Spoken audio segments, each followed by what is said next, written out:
तो बच्चों, आज हम कक्षा 11वीं की हिंदी पाठ्य पुस्तक आरोह के काव्य खंड की दूसरी कविता मीरा द्वारा रचित मीरा के पद का अध्ययन करेंगे। उससे पहले मीराबाई जी के बारे में थोड़ा सा जान लेते हैं। मीराबाई भक्तकालीन कृष्ण काव्य धारा की श्रेष्ठ कवित्री हैं। श्रेष्ठ का मतलब सबसे महान। इनके आराध्य श्री कृष्ण है। आराध्य का मतलब जिनकी पूजा करती थी, जिनको अपना भगवान मानती थी। मीरा का जन्म राव दादू जी के चौथे पुत्र, उनके मतलब 4 पुत्र थे, तो चौथे पुत्र रतन सिंह के घर सन 1498 में माना जाता है। बाल्यावस्था में इनकी माता चल बसी थी, माता का देहांत हो गया था, इसलिए इनका बचपन जो है पितामह राव दादू जी ने इनका पालन पोषण किया था। इनका जो बचपना था वो दादाजी के पास जो है व्यतीत हुआ, उन्होंने इनका पालन पोषण किया। राव दादू जी अत्यंत धार्मिक प्रवृत्ति के थे, मतलब उन बहुत धर्म के विचार के पक्के थे, जिसका प्रभाव मीरा पर भी पड़ा। बचपन से ही साधु संतों की संगति और दर्शनों के कारण इनके हृदय में भागवत भक्ति के अंकुर फूट पड़े थे। कहने का मतलब इनके मन में जो है भक्ति भावना जाग गई थी, और साधु की संगत में रहते रहते इन्होंने भी भक्ति करने का जो है ठान लिया। 12 वर्ष की आयु में ही मीरा का विवाह मेवाड़ के महाराणा सांगा के ज्येष्ठ पुत्र भोजराज से हो गया, किंतु मीरा बहुत समय तक जो है दाम्पत्य जीवन का सुख ना भोग सकी। कहने का मतलब ये है कि अपने पति के साथ बहुत दिनों तक नहीं रह सकी। इनके पति का जल्दी ही देहांत हो गया था और वो विधवा हो गई थी। मीरा का अधिक समय साधु संतों की संगत में बीतने लगा। अब राजकुल पहले ही इनके आचार व्यवहार से रुष्ट था। व्यवहार से रुष्ट होने का मतलब ये है कि एक स्त्री का जो है पुरुषों की संगत में रहना, साधु संतों की संगत में रहना, तो परिवार के लोग जो है उसको थोड़ा सा गलत मानते हैं और वो जो है उस पर रोक लगाना चाहते थे, उस पर तो वो नाराज थे। पति भोजराज व महाराणा सांगा ससुर की मृत्यु के पश्चात तो मीरा पर उनके अत्याचार और भी बढ़ गए। परिणाम स्वरूप मीरा ने राजमहल त्याग दिया। जब उनके ससुर और उनके पति मर गए तो लोग जो है परिवार के और जो उनके रिश्ते वगैरह में लगते थे वो उनको जो है प्रताड़ित करने लग गए कि मतलब तू ये संगत छोड़ दो साधुओं की। तो मीरा ने क्या किया, उन्होंने राजमहल ही त्याग दिया, घर त्याग दिया और पूर्ण रूप से बैरागीन होकर साधुओं के साथ रहने लग गई। उनकी मंडलियों में जो है वृंदावन चली आई। वहाँ से द्वारिका धाम पहुँचकर श्री शरण छोड़ जी के मंदिर में भागवत भजन का आनंद लेने लगी। तो इनकी कुछ रचनाएं हैं। नारसी जी रो मेहारो, गीत गोविंद की टीका, मीरानी गरबी, मीरा के पद, राग सोरठ के पद, राग गोविंद तथा मीरा की मल्हार और फुटकर पद आदि मीरा की उल्लेखनीय रचनाएं हैं। और इनकी जो काव्यगत विशेषताएं हैं वो भक्त कवियों में मीरा का प्रमुख स्थान है, बहुत ही महत्वपूर्ण स्थान है इनका। सूरदास की भांति मीरा की भक्ति भी माधुर्य भाव की भक्ति है। जैसे सूरदास ने कृष्ण के बारे में लिखा है और उनकी भक्ति भावना की है, उसी तरह से जो है ये मीराबाई ने भी। और इनके पद का जो पद है उसका सार जो शीर्षक है वो थोड़ा सा आप जान लें। प्रस्तुत पद में मीरा ने भगवान श्री कृष्ण को अपने जीवन का सर्वस्व मानते हुए, सर्वस्व का मतलब सब कुछ उन्हीं को माना है। तो इनके पद का अध्ययन करते हैं, फिर आपको पता चल जाएगा सारा कुछ।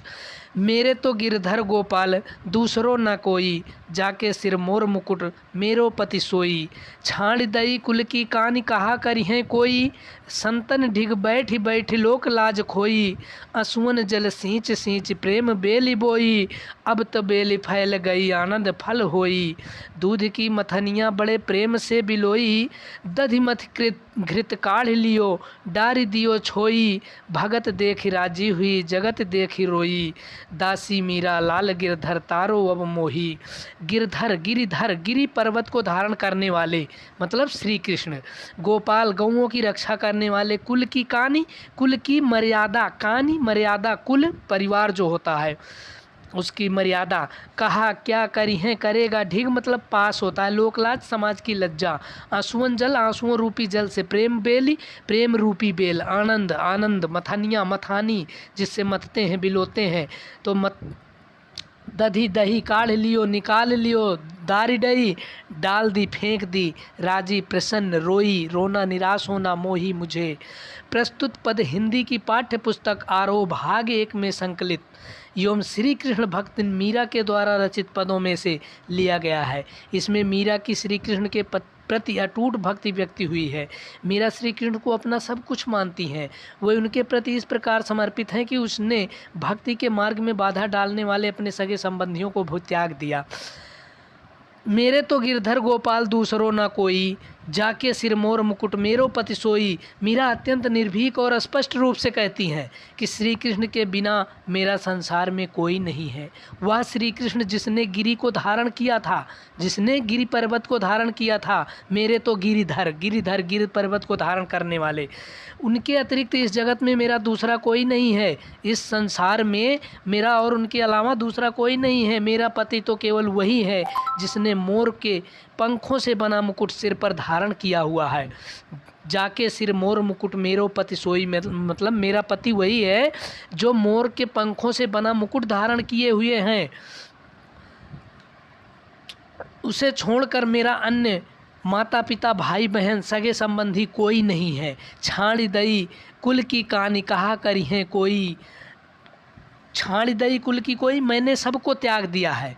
छाड़ दई कुल की कहानी मतलब मैं कुल की मर्यादा को भी त्याग दिया है, सब कुछ त्याग दिया है। मुझे तो केवल श्री कृष्ण ही का ही सहारा है। मैंने कुल की मर्यादा भी त्याग दिया।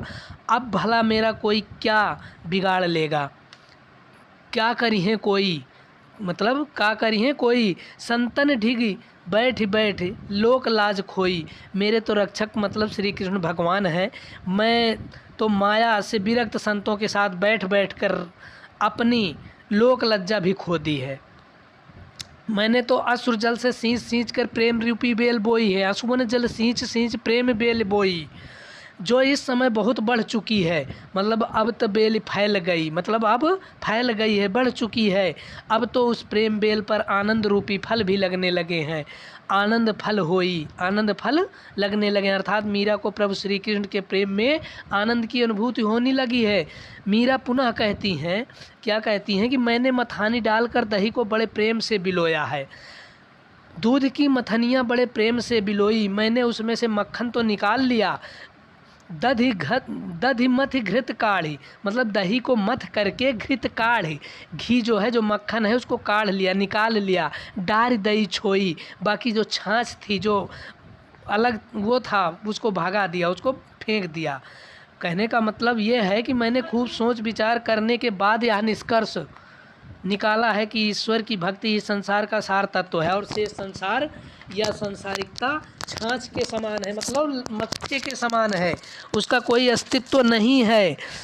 तो भगत देख राजी हुई जगत देख रोई। कहने का मतलब ये है कि जो भक्ति करते हैं, जो भगवान की भक्ति में लीन रहते हैं, उनको देख करके मैं खुश होती हूँ और जगत देख रोई। और ऐसे जग को, ऐसे संसार को जो मतलब माया मोह में विरक्त है, माया मोह में लगा हुआ है, उसी में बंधा हुआ है, उसको देख करके मैं रोती हूँ, मतलब सोच विचार करती हूँ। कहने का मतलब ये है कि संसार को देखकर रोती हूँ जो कि माया मोह में फंसा हुआ है। मीरा अपने प्रभु श्री कृष्ण से विनम्र प्रार्थना करती हैं कि दासी मीरा लाल गिरधर तारो अब मोही, कि मतलब मैं आपकी दासी हूँ, मुझे इस संसार रूपी सागर से पार उतार दो।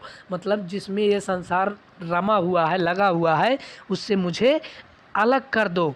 मीरा की भावना श्री कृष्ण के प्रति अनन्य प्रेम एवं भक्ति भावना व्यक्त हुई है।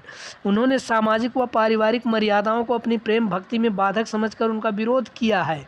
संपूर्ण पद संगीत पर आधारित है। प्रेम बेल आनंद फल आदि में रूपक अलंकार है, क्योंकि प्रेम रूपी बेल और आनंद रूपी फल में रूपक अलंकार है। संपूर्ण पद में अनुप्रास अलंकार की छटा है। बैठ बैठ सींच सींच में पुनरुक्ति प्रकाश अलंकार है। गिरधर गोपाल लाल आदि श्री कृष्ण के लिए सुंदर विशेषणों का प्रयोग किया गया है। शांत रस का परिपाक हुआ है। शांत का अस्थाई भाव क्या है? निर्वेद। शांत का अस्थाई भाव निर्वेद है। राजस्थानी भाषा के शब्दों का प्रयोग किया गया है। दूसरा पद है, पग घुंघरू बांधी मीरा नाची, मैं तो मेरे नारायण सु आप ही हो गई सांची। लोग कहें मीरा भई बावरी, न्यात कहे कुल न्यासी। विष का प्याला राणा भेजा, पीवत मीरा हाँसी। मीरा के प्रभु गिरधर नागर, सहज मिले अविनाशी। नारायण परमात्मा, साची सच्ची। बावरी पागल जिसको कहते हैं बावड़ा, या बावड़ी। न्यात कुटुंब के लोग, जो परिवार के लोग होते हैं। कुलनाशी, कुल का नाश करने वाली। विष, जहर। हंसी, हंस पड़ी। अविनाशी, कभी नष्ट ना होने वाले। प्रस्तुत पद जो है हिंदी की पाठ्य पुस्तक आरोह भाग एक में संकलित भक्तकालीन कृष्ण काव्य धारा की महान कवित्री मीरा द्वारा रचित है। इसमें उन्होंने हर प्रकार के दिखावे को त्याग कर निडरता पूर्वक प्रभु भजन करने की प्रेरणा दी है। मीरा ने बताया कि वह प्रभु भक्ति में इतनी लीन है कि समाज की परवाह किए बिना पाँव में घुंघरू बांध कर नाचती हैं। पग घुंघरू बांध मीरा नाची, मैं तो मेरे नारायण सु आप ही हो गई सांची। मीरा कहती हैं कि मैं अपने नारायण अर्थात श्री कृष्ण के समक्ष अपने प्रेम व भक्ति का प्रदर्शन करके स्वयं ही उनके सामने सच्ची हो गई हूँ।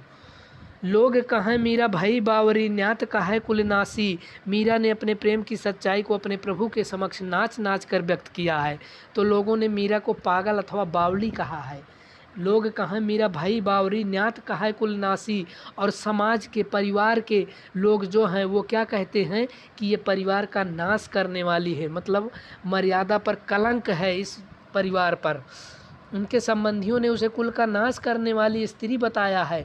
उनके अनुसार मीरा के इस आचरण से कुल की मर्यादाएं नष्ट हुई हैं। कहने का मतलब यह है कि परिवार के लोग कहते हैं कि उनकी मर्यादा नष्ट हो गई, उनकी लोक लज्जा का समाप्त हो गई। मीरा की श्री कृष्ण भक्त से ईर्ष्यावश राणा ने उसे विष से भरा हुआ प्याला भेजा था। विष का प्याला राणा भेजा, पीवत मीरा हंसी, ताकि वह उसे पीकर मृत्यु की नींद में सो जाए। मतलब सोच रहे थे कि बुराई हो रही है परिवार की, तो विष का प्याला भेज दिया कि पी करके वो मर जाए। लेकिन मीरा ने उसे जो है हंस करके पी लिया। मीरा ने उसे अमृत समझकर पी लिया। मीरा कहती हैं कि हे प्रभु, तो पर्वत को धारण करने वाले श्री कृष्ण हैं, वे अनश्वर हैं। अनश्वर का मतलब जो कभी न नष्ट हो। वे अपने भक्तों को सहज रूप में मिल जाते हैं। कहने का तात्पर्य यह है कि जो भी सच्चे मन से ईश्वर को प्रेम करता है वे उसे बड़ी आसानी से मिल जाते हैं।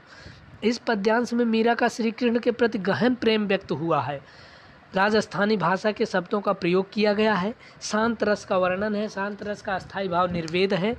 संपूर्ण पद संगीत पर आधारित है। भाषा प्रसाद गुण संपन्न है। प्रसाद गुण संपन्न है, प्रसाद का मतलब होता है कि दया की भावना।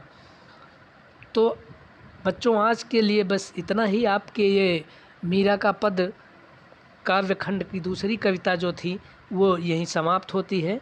आप इसको सुने, समझें, और अगर कुछ किसी तरह की